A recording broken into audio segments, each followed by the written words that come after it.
안녕하세요. ERP 정보관리사. 이번 시간에는 회계 1급 2020년도 3회 기출문제 같이 살펴보도록 할게요. 네, 다음 중 ERP 도입의 예상 효과로 보기 어려운 것은 부분입니다. 네, 리드타임 증가, 바로 나왔네요. 리드타임 증가. 네, 리드타임 같은 경우는 이제 감소가 되는 부분이라서 증가, 틀렸습니다. 네, 리드타임은 뭐 생산을 어떤 물품에 대해 생산을 한다라고 했을 때 생산 시작에서 이제 완성되는 그 기간을 리드타임이라고 얘기하는데요. 이런 ERP라는 전산을 도입함으로 인해서 이런 재고 관리라든가 이런 부분들이 잘 되기 때문에 이러한 시작과 완성까지의 시간인 리드타임은 감소하게 됩니다. 그래서 틀린 문제로 해서 맞춰주시면 되겠습니다. 1번으로 해서 바로 맞춰주시면 되겠습니다. 네, 2번 문제인데요. 다음 중 ERP의 기능적 특징으로 올바르지 않은 부분입니다. 중복적, 반복적으로 처리하다 업무 줄일 수 있다는 부분, 이런 것들 다 좋은 얘기들 다 괜찮고요. 이런 것들 4번 찾아내시면 되는데, 조직의 변경이나 프로세스의 변경에 대한 대응은 가능하나, 여기까지 좋았어요. 네, 기존 하드웨어와의 연계에 있어서 보수적이다? 아닙니다. 상당히 개방적으로 해서요. 다른 프로그램과 하드웨어랑도 잘 붙습니다. 그래서 다양하게 쓸 수가 있어요. 그런 부분들로 해서 4번은 틀렸다라고 해서 맞춰주시면 되겠습니다. 네, 그리고 다음으로 3번 문제. 다음 중 ERP 시스템에 대한 투자 비용에 관한 개념으로요. 시스템의 전체 라이프 사이클을 통해 발생하는 전체 비용을 계량한 것. 무엇이라고 합니까? 라는 부분인데, 말은 어려운데요. 말 그대로 그 전체 라이프 사이클, 그래서 전체 비용입니다. 그래서 총 소요 비용이라고 생각하시면 돼요. 네, 총 전체 토탈된 비용이기 때문에 토탈 비용 안에는 뭐 유지 보수하는 비용이라든가 처음에 구축하는 비용이라든가, 그리고 라이센스 이런 부분들 쓰는 부분에 대한 그런 비용들도 다 포함이 되기 때문에 이런 것들을 다 합친 게 총 소요 비용이라고 생각하시면 돼요. 그래서 어렵지 않게 그냥 생각하시면 됩니다. 전체 토탈 비용이겠구나, 이렇게 생각하시면 돼요. 네, 다음으로 4번 문제입니다. 다음 중 클라우드 서비스 기반 ERP와 관련된 설명으로 가장 적절하지 않은 부분인데요. 1번 ERP 구축에 필요한 IT 인프라 자원을 클라우드 서비스로 빌려 쓰는 형태. 네, 인프라 I. 맞습니다. 그래서 인프라라는 부분으로 해서 I자가 앞에 붙어요. 인프라 에이저 서비스라고 해서 요거 라스 맞고요. 2번 플랫폼 관련된 걸로 해서 P. 플랫폼. 그래서 이거 맞는 얘기예요. 앞자만 좀 연결시켜서 IT 인프라. 그래서 I 인프라. 그리고 플랫폼 P. 플랫폼. 이렇게 생각하시면 됩니다. 파스에는 데이터베이스 클라우드 서비스와 스토리지 클라우드 서비스가 있습니다. 요거 아니고요. 사스. 네, 사스입니다. 그래서 소프트웨어 애저 서비스라고 해서 그 사스에 해당되는 비용이라고 해당되는 서비스가 이제 이런 클라우드 서비스라고 생각하시면 되고요.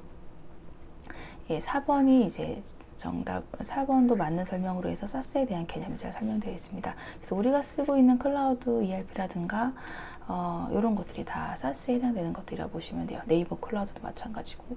그래서 많이 사용되고 있는 것 중에 하나가 사스입니다 라고 해서 기억해 주시고요. 일단 정답은 3번으로 해서 맞춰주시면 됩니다.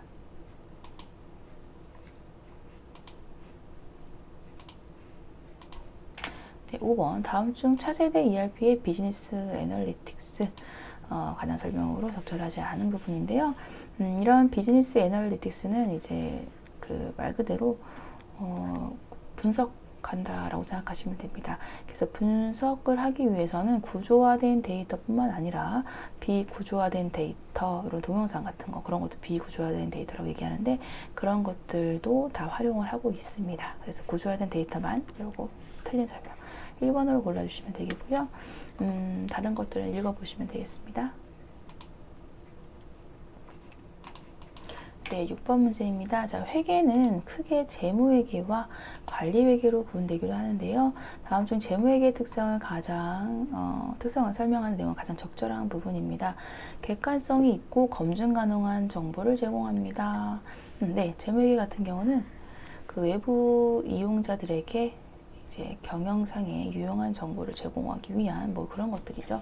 그런 것들이 재무회계에 대한 부분이다 보니까 객관성 있고 검증 가능한 정보를 좀 제공하는 부분들이 목적이 있고 재무제표라는 그러한 일정한 양식을 쓰고 있었습니다. 그래서 1번이 맞는 얘기고요. 그리고 기업별 교육형식 특정 보고서에 의한다라는 부분은 이제 원가 관리회계 쪽 내용입니다. 보고주기 없습니다. 수시 보고합니다. 관리회계. 왜냐하면 경영상 의사결정 을 위한 부분으로 해서 많이 쓰기 때문에요. 수시 보고합니다. 네, 양식도 없고요. 주로 미래지향적인 정보 제공하는 건 관리회계에 대한 내용이에요. 그래서 요거 1번만 해당되는 내용으로 해서 맞춰주시면 됩니다. 네, 7번 문제. 다음 중 재무회계의 질적 특성이 서로 상충하는 회계 처리 방법으로 연결된 구성이 아닌 부분인데요. 자, 질적 특성이 서로 상충된다라는 부분. 신뢰성, 그리고 목적 적합성이 서로 상충되는 이런 부분들이 있어요. 왜냐하면 목적 적합성은 지금 적시에 상당히 필요 있는 정보들을 주고자 합니다. 그래서 이건 지금 현재의 공정 가치를 가지고 그래서 정보 공시를 하려고 하는 그런 것들이 목적 적합성에 해당되는 부분이고요. 신뢰성은 조금 더 정확한 정보를 더 주고 싶어요. 지금 현재 필요하다기보다는 조금 정확하고 신뢰성 있는 정보를 주고 싶다라는 부분입니다. 그래서 취득원가법에 대해서 사용하고 있죠. 그래서 두 개가 목적 적합성과 신뢰성이 상충되는 거다라고 보시면 되겠고요. 네, 공사 진행 기준, 완성 기준인데요. 자, 신뢰성 있는 정보로서는 완성되었을 때 딱 완성되고 수익과 비용이 잡힌 부분에 대해서 공시하는 게 훨씬 더 신뢰성 있는 정보를 주고 있어요. 하지만 진행 기준은 지금 현재 진행 기준에 따라서 수익 비용 대응을 해서 알려주는 것이 훨씬 더 적시에 지금 적시성이 있는 정보다라는 부분이 목적 적합성이 되는 거죠. 그래서 2번 같은 경우도 맞는 부분. 반기 재무제표, 연차 재무제표도 신뢰성과 목적 적합성 부분에 있어서 상충되는 회계처리라고 보시면 됩니다. 목적 적합한 부분은 적시의 정보를 제공하고자 하는 부분이 크기 때문에 반기의 재무제표도 만들어요. 그런 부분. 실현주의 수익비용 대응의 원칙 같은 부분은 이거는 수익과 비용 부분에 대해서 인식하는 부분에 대한 거라서 요거는 상충되는 정보는 아니라고 보시면 되겠습니다. 그래서 4번은 해당되지 않네요. 여기에 해당되는 부분들은 아닙니다.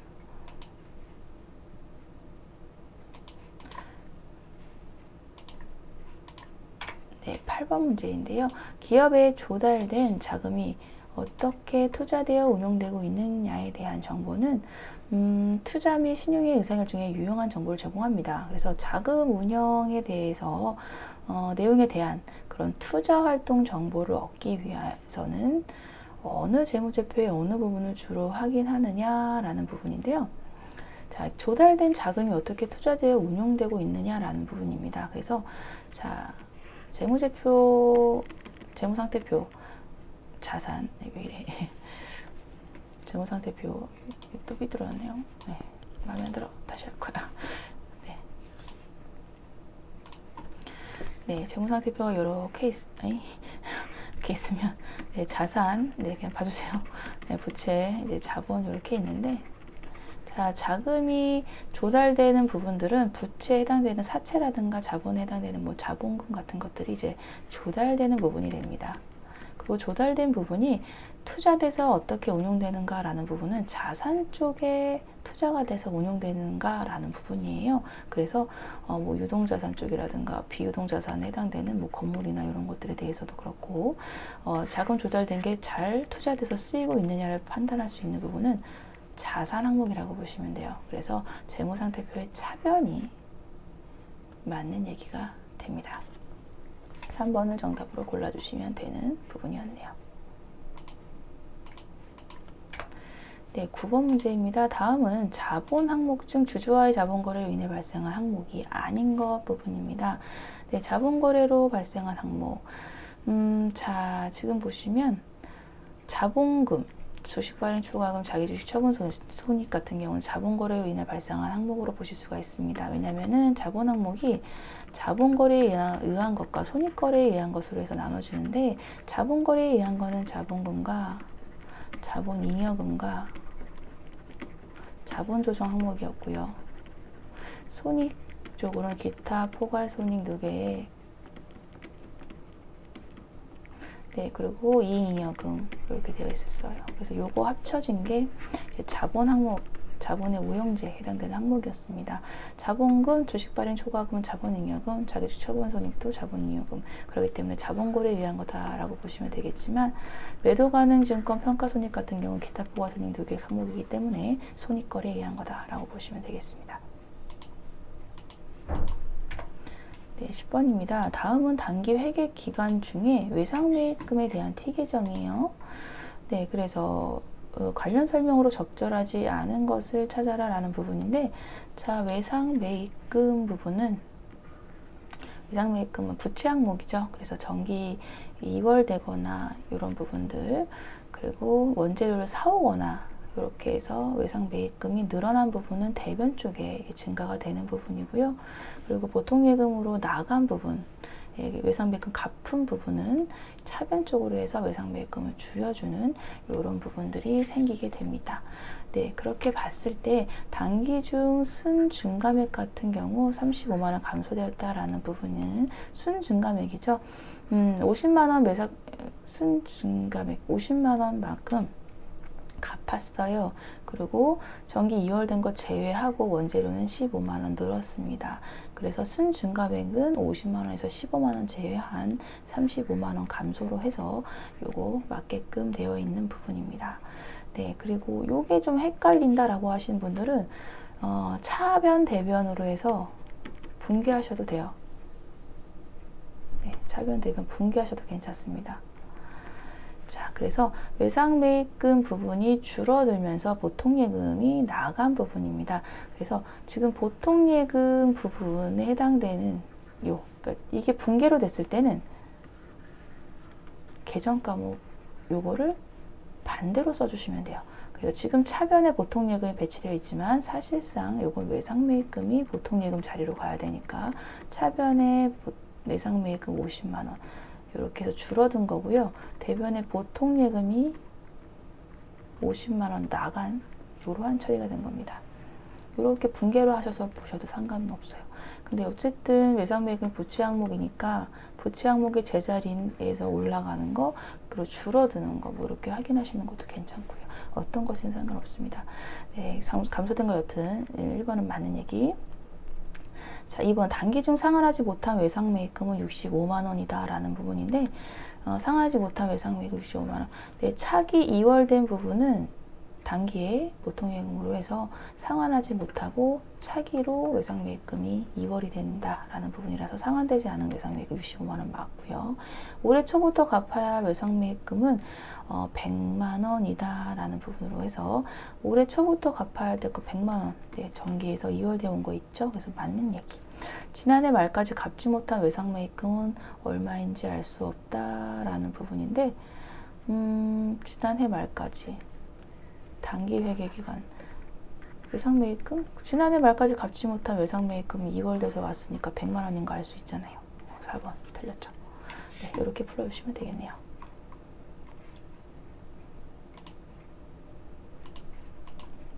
(11번) 문제. 다음 보기의 자료들 이용할 경우에 2020년도 10월 31일 결산 수정 분계로 적절하지 않은 부분입니다. 지금 결산일은 10월 30일 부분이고 10월 1일에 1년분 임대료를 받았습니다.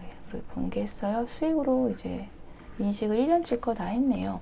자, 이랬을 경우에 자, 10월부터 12월에 해당되는 3개월분만 수익으로 인식해야 되기 때문에 3개월분을 제외한 9만 원에 대해서는 수익에서 임대료 수익에서 빼줘야 되고요. 자, 요거 먼저 받은 부분이니까 선수 임대료 9만 원 이렇게 인식시켜야 되겠죠. 수정 분계 요걸로 찾아주시면 되고요. 4번으로 골라주시면 되겠습니다.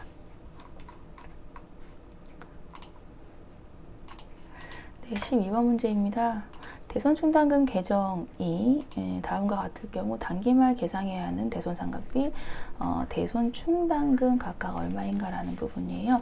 자, 대손충당금 그래서 정기 2월 된 게 있고요.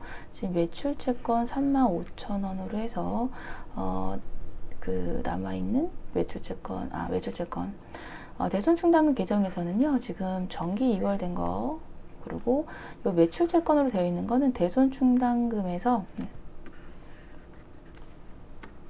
자, 요 자리에 대손충당금이 들어가는 거라고 생각하시면 돼요. 매출채권 자리에. 그럼 차변 대손충당금이 매출채권 써있는 쪽으로 쏙 들어가면서 분계상으로 했을 때 자, 매출채권 줄어들었습니다. 35,000원. 요거예요. 자, 그러면 지금 요거는 여러분들이 이렇게 분개를 해봤을 때 기중에 매출채권 35,000원 부분이 대손 처리가 됐구나 라는 걸 알 수 있는 부분이죠. 그래서 정기 2월 된 거 5만원 중에서 35,000원 대손충당금 상계 처리됐으니 현재 기말에 대손충당금 잔액이 15,000원 남아있다는 걸 알 수가 있습니다. 자, 그리고 기말 매출채권 잔액이 300만 원이면서 충당금 설정을 1% 보충법으로 한다고 했어요. 그러면 충당금 설정액은 현재 3만 원 해줘야 되는 부분이죠. 그래서 보충법에 의해서 모자란 15,000원에 대해서 기말 대손상각비 15,000원, 대손 충당금 잔액 부분은 3만 원 이렇게 가죠. 왜냐면 3만 원이 돼야 되니까. 분계를 물은 게 아니었고요. 기말 대손충당금 잔액으로 해서 3만 원 전체를 물은 거고, 보충법으로 상각비로 해서 더 추가로 해야 될 건 15,000원입니다. 그래서 요게 맞는 얘기예요. 이렇게 골라주시면 되겠습니다. 문제가 은근히 이제 하나하나 더 생각을 좀 해봐야 되는 것들이 좀 많았습니다. 네, 13번 문제입니다. 다음 자료를 이용을 해서 주 무릉의 2020년도 6월 15일 단기매매증권 처분손익입니다. 단기매매증권이네요. 자, 단기매매증권 10월 5일 날에 단기매매증권 매입. 자, 매입 수수료 부분은 취득시 매입 수수료는 취득원가에 안 들어가니까 지금 160만 원만 취득원가였고요. 자, 그리고 이때 기말에 공정가치가 엄청 많이 올랐네. 212만 원 올랐습니다. 그래서 뭐 결산 시에는 뭔가 평가 이익이 발생했겠네요. 네, 그리고 6월 15일 날 처분했을 때는요. 매도가가 240만 원이고 매도 수수료가 붙었네요. 자, 이랬을 때, 자, 지금 어차피 공정가액으로 평가된 부분이기 때문에 요거는 뭐 그냥 무시하시면 되고, 기말 것과 처분 시의 가액만 비교하시면 되겠습니다. 네, 그래서 단기매매증권 같은 경우, 네, 212만 원인데, 지금 처분 매도가가 장부가가 212만 원인데 매도가가 240만 원으로 해서 더 비싸게 했어요. 더 팔았습니다. 그래서 이익이 발생했는데, 처분 이익이 발생했는데, 이때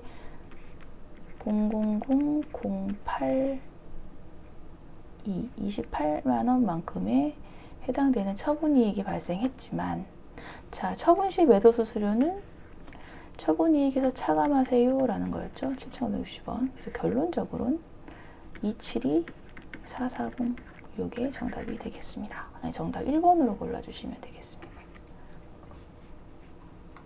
네, 이렇게 해주시고요.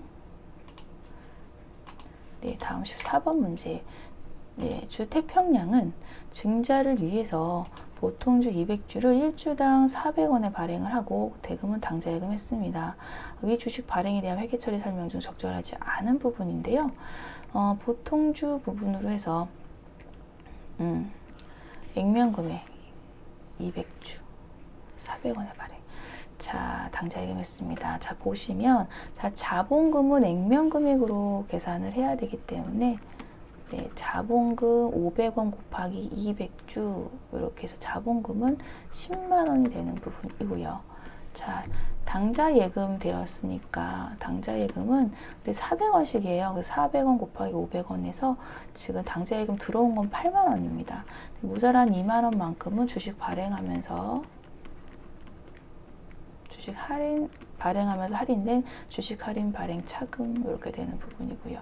네, 이러한 분계가 되는 부분인데, 자, 그럼 자본금이 증가했다라는 건 맞고요. 그 당좌 예금이 자산 항목이니까 증가하는 거 맞고요. 기타 포괄 손익 누계 감소한다? 기타 포괄 손익 누계 나오는 거 없습니다. 자본 조정 항목이지. 네, 그리고 자본금 10만원과 자본 조정 항목이 플러스 마이너스 되는 부분이라서 자본은 총 8만원 증가했다라는 거 맞고요. 3번이 틀린 설명이네요.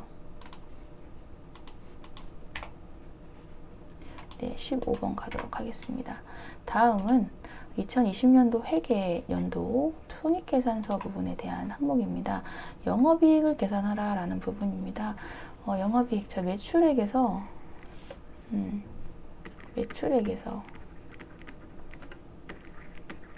네, 매출 원가, 그러면 매출 총 이익 마이너스 판관비, 판매비의 관리 빼면 영업이익인 거죠.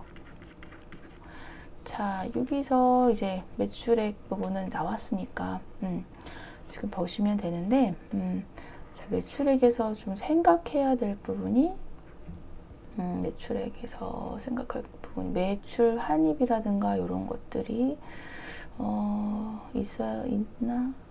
라고 봐야 되는데 없네요. 일단 매출 관련된 할인되는 차감 항목은 없습니다. 그래서 150만 원 그냥 매출액은 그냥 써주시면 되겠네요. 자, 그럼 매출 원가 부분인데요. 매출 원가는 기초 상품 플러스 단기 매입 플러스 마이너스 기말 재고. 자, 기초 상품은 40만 원 있어요. 단기 매입은 구해봐야 됩니다. 왜냐면 단기 상품 매입액에다가 매입 환출 빼줘야 되고요. 매입 외누리 빼줘야 되고요. 매입 부대 비용은 플러스 해줘야 되고요. 네, 여기까지. 여기까지 하면 단기 매입액이 나옵니다. 그러면 계산 6만 원 빼고 6만 원 빼고 6만 원 빼고 3만 원만 빼면 97만 원이네요. 네, 그리고 기말 12만 원. 네, 이렇게 하면은 지금 매출 원가가 나오게 되네요. 40만 원에다가 97만 원 더하고 12만 원을 빼면 네, 금액이 나오는 부분이고, 네, 제가 암산이 약한 관계로 계산기를 네, 도움을 받겠습니다. 네, 지금 40만 원에다가 단기 매입 97만 원 마이너스 125만 원이네요. 네. 네. 125만 원. 네, 이렇게 하면은 지금 매출 총이 25만 원 나왔습니다. 네, 그래서 여기까지는 일단 해결되었습니다. 네, 그리고 여기 아래에 있는 항목들이 이제 판관비인지 이런 것들 이제 확인해 봐야 되는 부분인데, 자, 판관비에 해당되는 부분들이 자, 기부금은 아니고요. 그리고 접대비는 해당되고요. 그리고 감가상각비 이 부분도 해당이 되고요. 네. 그리고 매출 운반비 같은 경우도 내가 매출했을 때 운반비를 내가 부담을 한 부분이라서 이거 판매비 관리비로 하고 있습니다. 그래서 15만 원.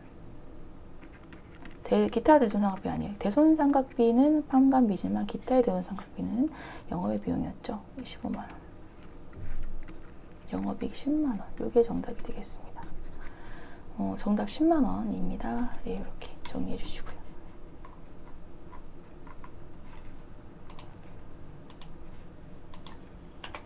16번입니다. 다음 보기는 주생산성의 재무상태와 관련된 자료입니다. 이를 이용해서 주생산성의 현금 및 현금성 자산의 합계액을 계산해 보라고 합니다. 요거는 일단 구분을 해 주실 수 있으시면 되고요. 현금 및 현금성 자산, 자기합수표. 네, 단기임의증권은 아니고요. 투자자산 쪽이고. 선일자 수표도 선일자로 해서 일자가 박힌 거는 안 됩니다. 타임 발행 당좌 수표. 네, 요거 되고요.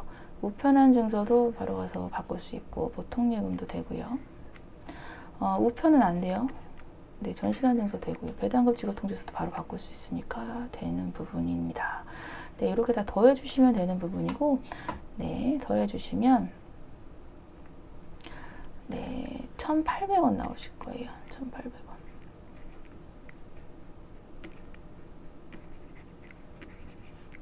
네, 그렇게 해서 1,100원에 1,400원에다가 1,700원, 1,800원, 네, 1,800원 나옵니다. 네, 이렇게 해서 문제 풀어주시면 됩니다. 17번 문제인데요. 다음은 우리나라의 회계제도에 대한 설명입니다. 괄호 안에 들어갈 용어예요. 자, 회계 처리 시 수익의 실현 시점과 비용의 발생 시점을 결정하는 기준으로 현금주의와 네, 발생주의 있죠. 발생주의.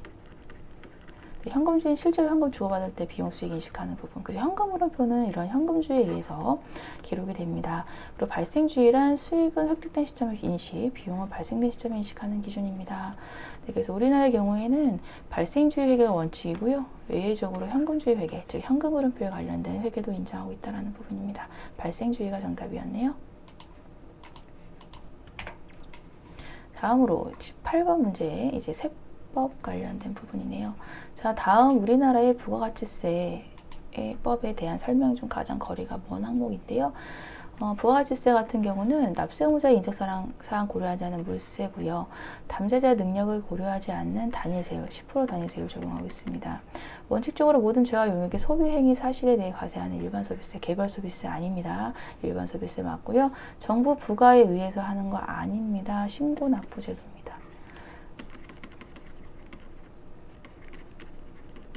네, 그래서 부가세는 신고납부제도예요. 제도예요. 정부 부가가세 제도 아닙니다.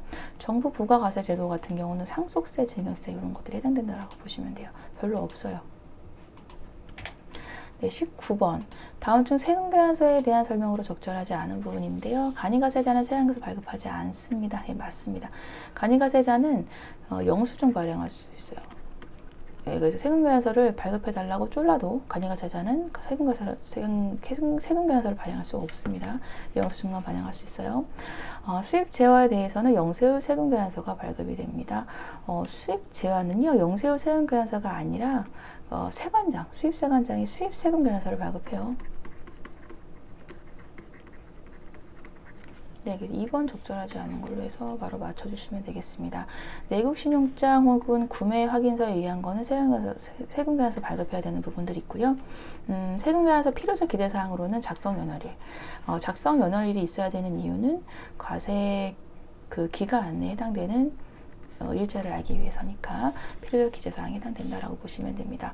그리고 공급자의 사업자 등록번호와 상호 명칭이라든가 공급받는 자의 사업자 등록번호 그리고 공급가액과 그 세액 그런 것들도 필요적 기재사항에 들어갔던 내용들이었죠. 한번 리마인드 해주시면 좋겠습니다. 20번 다음 법인세법상 세무조정에 있어서 신고조정 항목인 것들이 있습니다. 그래서 신고조정과 결산조정이 있었는데요.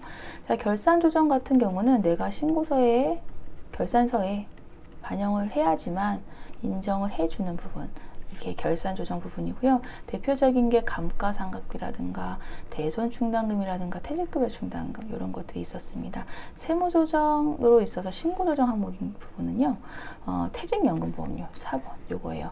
퇴직연금 제도를 많이 도입을 지금 하고 있는 부분이고 연금 제도를 많이 도입하게끔 이제 국가에서도 많이 장려를 하고 있습니다. 그렇기 때문에 이 부분 퇴직연금 보험료에 대해서는 그런 결산서에 반영하지 않아도 그냥 반영해 줍니다. 신고조정 항목으로.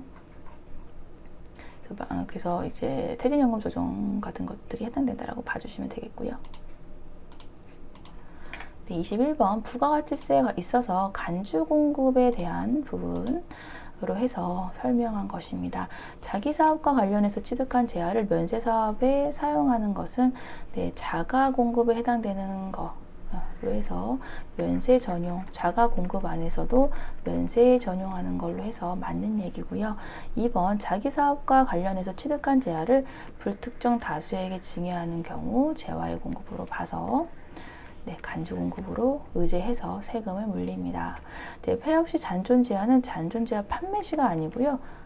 폐 없이 폐업 시 잔존 제한은 잔존 제한 판매할 때가 아니라 폐업 시의 공급으로 봅니다. 그래서 폐업 시에 자기에게 공급한 것으로 보기 때문에 판매 시가 아니라 폐업 시 공급으로 본다라는 부분. 자, 간주 공급은 세금계산서를 발부하지 않는 경우도 부가지세는 이제 부과가 되는 부분입니다. 예, 그래서 직매장 반출을 제외한 부분으로는 세금계산서 발부하지 않아요. 네, 그래서 세금계산서 없어도 부가지세 부과된다라는 부분을 이해하시면 되겠습니다.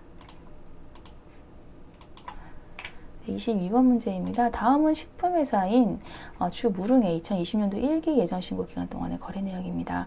2020년도 1기 예정신고 시 납부해야 할 부가지세 부분입니다. 네, 그리고 부가지세 포함되어 있지 않고 뭐 그런 얘기고요. 자, 가공식품 국내 매출액 부분 지금 보도록 하죠. 이제 납부세액은 일단은 매출세액에서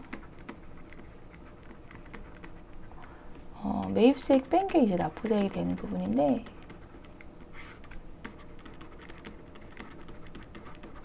자, 이제 매출세액에 해당되는 것부터 일단 좀 파악해 보면, 자, 가공식품 국내 매출하는 부분은 매출세액이 붙는 부분으로 해서 5천만 원의 10%니까 500만 원에 해당이 되고요. 미가공식품의 국내 매출액 같은 경우는 면세입니다. 그래서 요거는 면세로 해서 매출세액 부분이 나오진 않습니다. 그리고 가공식품 수출한 부분, 요거 부분도 영세죠, 영세이기 때문에 영해세율이라서 이것도 매출세액이 나오지 않아요. 여기까지가 매출이고, 자, 원재료 매입액 부분으로 해서 매입액에 해당되는 거 350만 원. 요거 빼줘야 되는 부분이고요. 네. 그리고 예, 오케이. 공장 부지, 예, 토지 매입은 그 면세예요, 면세. 예, 해당 안 되고요. 면세라기보다는 불공제, 매입세액 불공제. 예, 토지의 매입은 매입세액 불공제입니다. 그래서 뭐 면세 쪽으로 생각하셔도 되고, 또 불공제. 토지의 매입은 불공제. 네, 제품 운반용 화물 차량 수리비, 예, 수리비 같은 경우는 되죠. 여기 10%니까 5만 원. 그럼 납부세액은 500만 원에서 355만 원 뺀 거니까 145만 원 그렇게 되겠네요. 2번 이렇게 골라주시면 되겠습니다.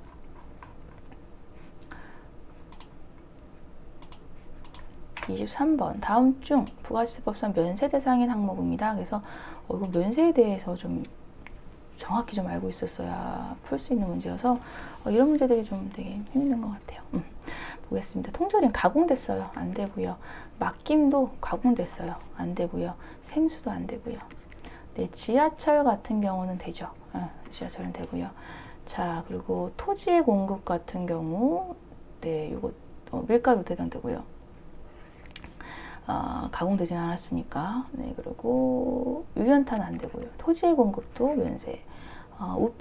우표 같은 것도 면세. 수집용 우표는 아니지만 그냥 우표는 됩니다. 면세예요. 그래서 라, 마, 바, 아가 해당되는 거고, 요게 매칭이 잘 되어 있네요. 예, 이렇게 골라주시면 되겠습니다. 24번. 가에 공통적으로 들어갈 용어입니다. 세무조정 항목에 대해서 소득의 귀속을 확인하는 절차 부분인데요. 소득처분이죠. 소득처분. 네, 소득처분. 네, 요거는 뭐 용어적인 부분이니까 푸실 수 있었을 것 같습니다. 25번. 부가가치세법상 사업자 등록을 신청하기 전에 매입세액은 원칙적으로 매출세 공제하지 않습니다. 근데 공급시에 속하는 과세일이 끝난 후 20일이네. 요거로 해서 이건 좀 외워주셨어야 되는 거라서 네, 이렇게 20일 네, 이렇게 됩니다. 봐주시면 되겠고요. 26번은 이제 삭제됐어요. 그래서 풀 수가 없고 27번으로 가겠습니다. 다음 중 원가 회계가 제공하는 정보에 대한 설명을 가장 적절하지 않은 부분인데요. 자, 원가 회계 같은 경우는 원가죠. 제품을 만드는 원가에 포커스가 맞춰진 부분이다 보니까 제품의 가격 결정에 필요한 원가 정보를 제공하는 부분, 그리고 일반 기업 회계 기준에 따라 작성되는 제품 매출액, 이익 처분, 요거는 재무회계에 대한 내용입니다. 이번에 틀렸고요. 의사결정을 위한 원가 정보 맞습니다. 그리고 매출원가 기말적으로 평가의 근거 자료를 제공할 수 있죠. 그런 것들은 괜찮습니다. 그런데 2번은 완전히 틀린 얘기가 되겠고요. 28번. 자, 보조 부문의 배부 방법 중 보조 부문 상호 간의 용역의 수수 정도를 가장 크게 고려하는 거예요. 그래서 가장 크게 하는 거니까 상호. 그리고 직접 배부가 가장 적게 하는 거고, 단계를 두는 거에서 3번으로 이건 골라주시면 되겠습니다. 좀 이론적인 문제였다 보시면 되겠고요. 네, 그리고 29번 문제입니다. 다음 중 과거 의사결정의 결과 이미 발생한 원가예요. 미래의 의사결정에 아무 영향을 미치지 못하는 건 매몰원가. 그래서 이제 뭐 그런 것들이죠. 내가 자동차를 끌고 있다가 중고차 시장에 내놨는데 뭐 이거밖에 안 쳐주나 막 이렇게 막 불만이 있는 경우가 있죠. 그런데 그 자동차를 내가 샀었을 때의 원가는 매몰 원가예요. 돌릴 수 없는 원가입니다. 그래서 그런 것들을 매몰 원가라고 생각하시면 됩니다. 30번 다음 주 생산성의 보조 부문에서 발생한 변동 제조 관자 원가는 100만 원, 고정 제조 관자 원가는 200만 원입니다. 그리고 배부 기준과 이중 배부를 적용해서 보조 부문의 제조 관자 원가를 제조 부문에 배부할 경우에 수선 부분에 배부될 제조 관자 원가 부분이에요. 네, 이렇게 해서 일단은 고정 제조 관자 원가 부분에 대해서 먼저 배부율을 좀 구하고 금액을 좀 구해야 되는 부분들이 먼저 필요하겠습니다.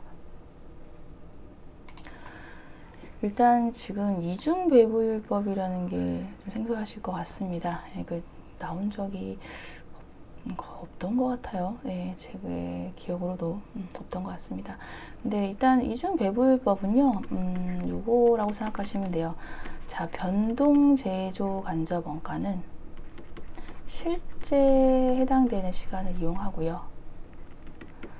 고정 제조 간접 원가는 그 예정된 거 이용합니다. 그래서 여기서 예정된 거는 최대 기계 시간으로 이제 파악을 해서 여러분들이 풀어주시면 된다라는 부분입니다. 그래서 이중 배부율 자체의 용어가 좀 그랬고요.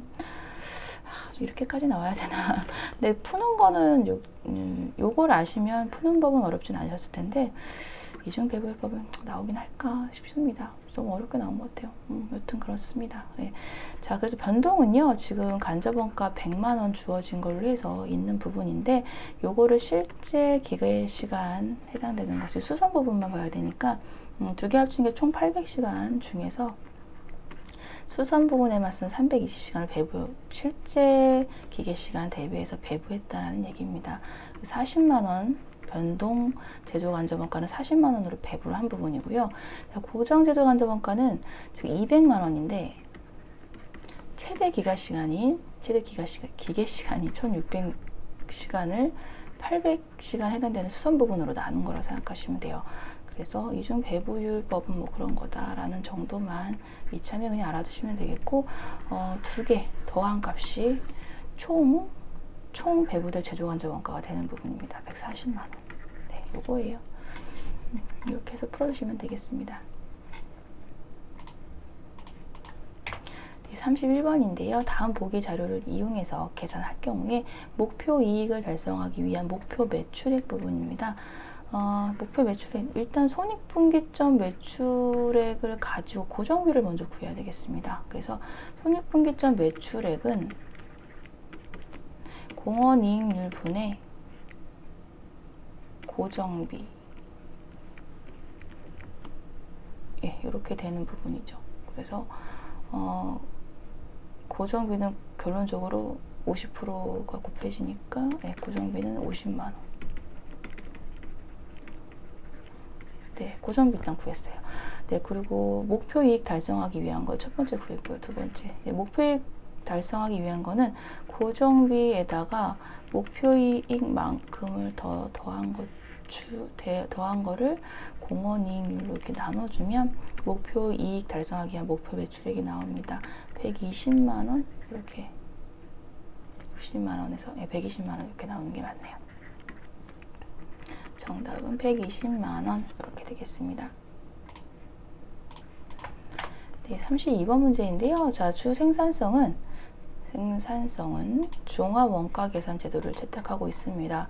원재료는 공정위 초기에 전량 투입되고 가공 원가는 전반에 걸친다. 진척도에 따라 한다. 여기가 좋고요. 재료 원가의 경우 편곡법에 의한 완성품 환산량은 78,000 단위, 선입선출법에 의한 완성품 환산량은 68,000 단위. 네, 그래서 지금 재료 원가 쪽으로 해서 네, 평균법, 선입선출법 쪽으로 해서 그 평균법은 기초 부분까지 다 포함이 되면서 평균법에는 완성품 환산량이 계산이 되는 부분이죠. 78,000. 그런데 선입선출법은 기초가 기초가 이제 진척도에 따라 포함되는 부분이죠. 그래서 기초 플러스 1 마이너스 진척도, 이게 뺀 만큼이 이제 기초에 해당되는 부분인 거죠. 68,000 이렇게 해서 지금 1000 단위 재료비를 가지고 일단 1000 단위 차이 나는 거는 확인이 되었습니다. 네, 그리고 이제 가공 원가 같은 경우는 가공 원가 같은 경우 자, 이것도 평균법에 의해서는 55,000 단위고요. 네, 선입선출법에 의해서는 52,000 단위라는 부분이고, 네, 그러면 이건 또 3,000 단위가 전체적으로 차이가 나는 부분이 되겠습니다. 네, 그래서 요거를 기준으로 해서 봤을 때 총 30%만큼의 기초제공품 진척도가 해당이 되었구나라는 걸로 해석을 하실 수가 있는 부분이에요. 그래서 이거는 문제가 사실 조금 쉽게 내주려고 낸 것 같은데 오히려 더 헷갈렸던 문제 같아요. 완성품 환산량 구하라는 게 더 속편하지. 네, 그래서 그렇습니다. 그래서 다른 기말의 진척도 같은 게 나온 게 전혀 없기 때문에 그냥 요걸 가지고 판단하셔서 진척도를 이제 구하는 수밖에 없다라고 보시면 되겠습니다. 네, 이렇게 문제 풀어봤습니다. 수고 많으셨습니다. 감사합니다.